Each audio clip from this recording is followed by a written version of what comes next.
Council, going to call your 9 o'clock case. We are on the record and cause number DC 23-03286, Delta Victor LLC versus Lisa Irene Writing et al. May I have you to announce on the record? Let me know your name and who you represent. Good morning, Your Honor. John Dubiel for the plaintiff. All right. And Lisa Irene Writing Nyber in full life sui juris, as well as by special appearance, not generally today. Okay, and you're representing yourself, is that correct, Ms. Writing? I am representing the beneficiary of the uppercase name in the estate. Yes, ma'am. Okay, and are you a lawyer, Ms. Writing? No, I am attorney in fact. I'm sorry, I didn't understand you. I am a private attorney in fact. Private attorney in fact, what does that mean? It means specifically that I have a private exclusive power of attorney over the estate affairs as its beneficiary, and I have a right to conduct business that is necessary, including legal matters. Okay, my question to you was, were you a licensed attorney? No, in ma'am. the state of Texas? No, ma'am. Okay. And it's clear of my status as well. That has been submitted to court from my very first appearance. Okay, counsel for the plaintiff, this is your motion to disperse funds. Let me hear from you at this time. Thanks, Your Honor. So back in August of last year, this court entered summary judgment in favor of plaintiff for $970,000 and 15% in interest per annum. In March of this year, the defendant delivered a purported check to the Dallas County registry in the amount of $1,350,000 and received a receipt for that amount from the registry of the court. And that, quote, certified funds and the receipt are attached as Exhibit A.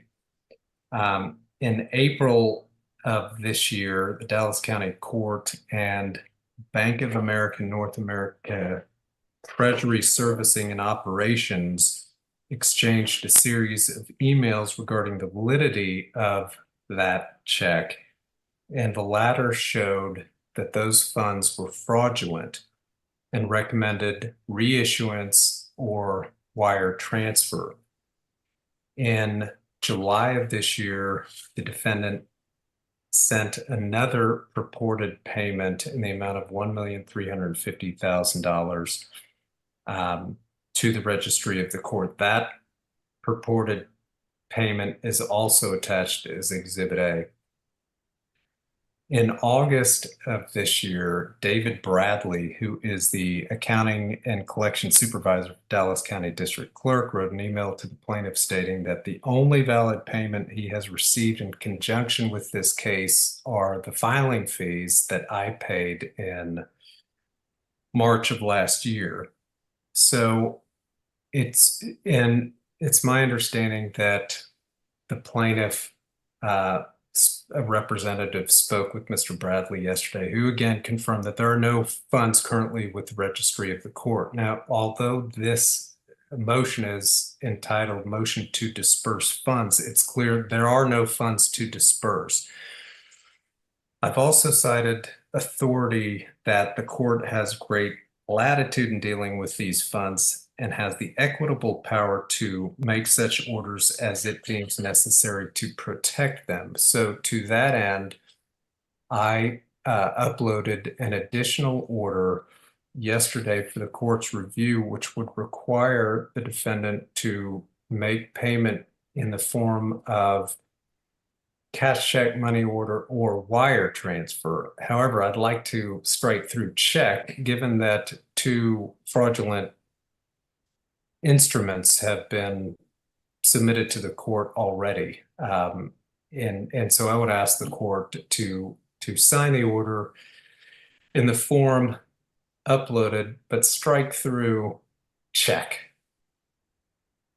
All right, and did you mention that you uploaded an order on yesterday? If so, I don't see it on our system just yet, but I can go and pull it down. The last order that we have, it looks like it was uploaded on September 3rd. I can do that, Your Honor. It was yesterday. It has been accepted. I thought that I emailed it to Miss Alonso as well. If not, I can certainly do that. Okay, if Miss Alonso has it, then I can get it, but we'll confirm that. Okay. All right, counsel for the plaintiff, is there anything else regarding your presentation? No, Your Honor. All right. Mrs. Writing. Thank you for appropriately addressing me. And to correct a few items, and just in summary, is I also submitted a corrected order for disbursement yesterday, and it was received as well. So you should have two of them there, Your Honor. Also in correcting, I did not provide a check.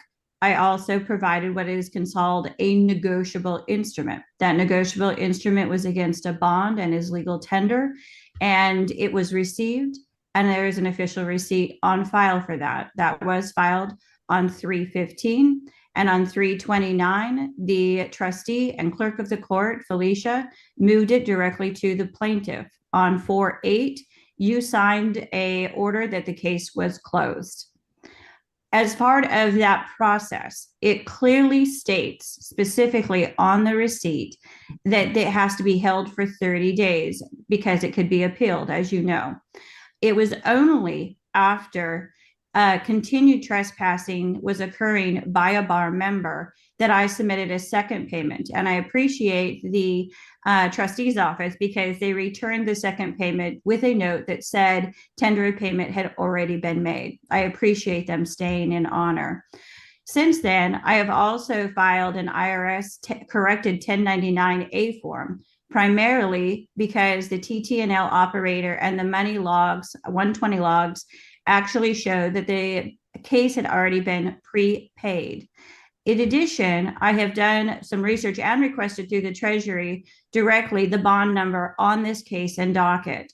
They refused, but my broker was able to find it directly. So as part of that process, the setup process may be a little bit different than utilizing a check or wire transfer as the plaintiff counsel appears. However, my packet was also submitted with a Form 56 as the fiduciary and the case trustees are mandated to file and also file Title 48. And they're also titled to do the set-offs as required and pull directly from that minor account. I have provided that in a brief of all that has been done, but that tender of payment has been accepted and received. And I instructed, even though I am not entitled to give the plaintiffs any attorney, any legal advice, is to file for the disbursement as the receipt indicates he can do after 30 days. He failed to do so until about a month ago. However, he has additional bar members that are continuing to trespass on the estate and have attempted both in Arizona as well as in Oregon to continue to garnish and also trying to collect on something that has been paid and closed since April 8th. Miss Writing, let me stop you right there because I'm having difficulty following. What is the relief that you are seeking from this court? You just heard the plaintiff represent his argument that defendant submit funds to the registry in the court in the form of cash, money order, or wire transfer. What relief are you seeking from this court at this time? I'm just looking for the disbursement to be signed, but according to the one that I submitted. So I submitted a corrected disbursement with the accurate information on it. And I had two additional items in which I was asking. My order and adjudicated in decree includes that the court releases and makes disbursement of funds and satisfaction of debt to the alleged creditors. The tender of payment had already been made to the court in accord with 28 USC 2041, USC 307, 304, and 306. The court did not dishonor that tender, and therefore the tender and adjudicated claim in accordance with 2045. I also asked for three additional elements. I asked for the case to be sealed because confidential information that the bar member failed to redact and mark as confidential will help protect me from additional identity theft because it has my social security number on it. I also asked that the bar member release ongoing harassment of Lisa Riding in the lower case, as well as trespassing on the estate. And lastly, I ask that the bar member for the plaintiff dismiss with prejudice any additional orders that he has legal action in Arizona and Oregon for garnishments. If one other stipulation here is that if the plaintiff's bar member is refusing to accept legal tender that has already been received by the court, and he's motioning to strike that I use another form of methodology for paying, I would also move to have a motion that he uses his bond to pay it rather than the bond that I was submitted. All right, counsel for the plaintiff, brief response. So as far as the receipt that the defendant has received, that's a receipt simply acknowledging the documents that the registry of the court received in their office. There's actually been no transfer of funds, and that's been confirmed multiple times. One thing I did hear, and I don't believe any personal information has been disseminated to the court, and we certainly have no intention and will not do that. But otherwise, the defendant must comply with the rules of the court, which require cash, check, money order, or wire transfer. But again, I'm going to submit an additional order or ask the court to strike through the use the word check in the order already submitted. All right, anything else? Counsel for the plaintiff, since you're the movant. No, Your Honor. All right, Ms. Riding, anything else? I would probably just define, if I don't want to get into semantics here, but, you know, for the plaintiff's attorney, money is defined by the UCC in accord with section 1201-24 specifically. And I can get into an argument of what is legal tender, even down to 18 U.S.C. 8, including bonds. But I have provided all legal tender and obligations to the United States in accord with public policy. You, as its trustee, according to 31 U.S.C. 5118D 1 and 2, are required to discharge this debt.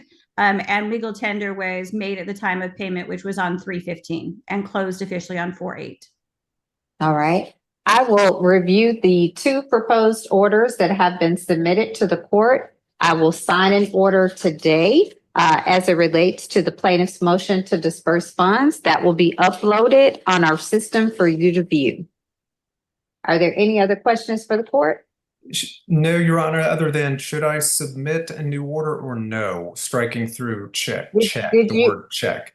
Did you mention that you had emailed also the latest order to Mrs. Alonso? I believe I did. If not, I will do it the moment we get off this hearing. Okay, if you can double check, because again, I am going to go to our clerk. Again, the last order that I show uploaded is September 3rd. I will let them know that there should be some more orders out there. Can you pull those down and give them to me so I can review them and get one signed today? Thanks so much, Your Honor. All right, if there's nothing further, that concludes our hearing. Yeah, and Your Honor, I also submitted almost an identical, but with the 3 additional items I was asking for. Correct. And as I mentioned before, I'll be reviewing both orders, make the determination which one is appropriate in line with the court's ruling. And I will basically sign that particular order today. Thank you. Thanks, Your Honor. Thank you. Take care. Bye-bye. Bye.